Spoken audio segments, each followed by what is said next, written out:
closer so you can see what I'm doing here. So I'm going to put this upper radiator hose on. Now yours might look different because this one has a coolant warning light inside of the vehicle that's supposed to come on when the vehicle's overheating. Yeah, right. It just keeps driving. Yeah, the light was blinking and everything, but I didn't know what to do, so I just kept going until it stopped running. Yeah. All right. So this is what that is. This is the ground for it. So this is like my own aftermarket stuff right here. So we're going to hook this up. And it's just a couple of clamps here. But it's a good idea, you know. I mean, especially with the rental cars that I have those. Sometimes people pay attention to it and they say, well, a red light came on and I just turned it off. So you did the right thing. Put that clamp on. This one, you notice I don't have any factory clamps, so these clamps are a lot better than those ones that you squish together with a pair of pliers. Okay, all right. So, this is a ground wire, so we can hook this up. So when you're going to use these hose adapters here, so you can put electronics on them, you have to make sure that you ground it. Okay, so this gauge, this here works off of power. It's got a power going to it, and when it grounds out, it comes on. So you definitely got to make sure that you ground out those, otherwise they don't have any way of grounding and it'll never work. So make sure that you ground it out to a good ground. We know this is a good one. Put that one on there. Okay, so this harness is going to go over there when we get ready. So I'm just double checking my work. These are all plugged in. That goes to the valve cover. The hose is on. This hose is on. That hose is tight. Okay, this one's good. Hey, let's go this way. All right. So if I'm looking over on this side, I see some stuff that we can do. Thought I had a pair of pliers. Oh, here they are. All right, so this is the booster line for the vacuum so that we have brakes. So we'll go ahead and put it back on. And I don't mind using these kind of clamps over here, but I don't like using them on cooling systems. Okay, so that's good. All right, we'll plug the EGR valve in so it's happy. There should be another one.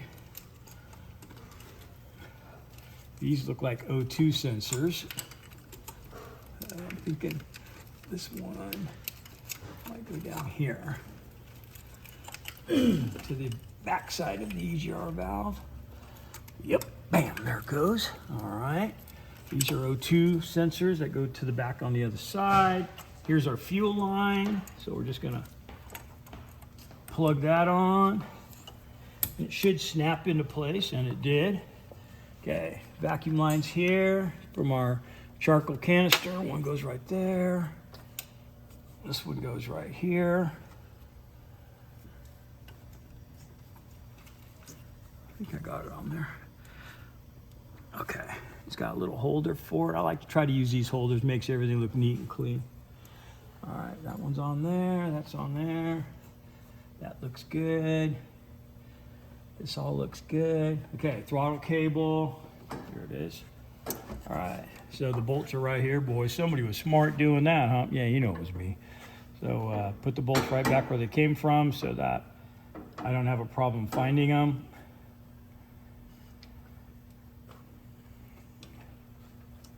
Okay. Cable, I don't ever mess with this. I've mentioned that before because this adjustment is pretty sensitive. So I don't ever take them off right there. I always take them off at the bracket right here.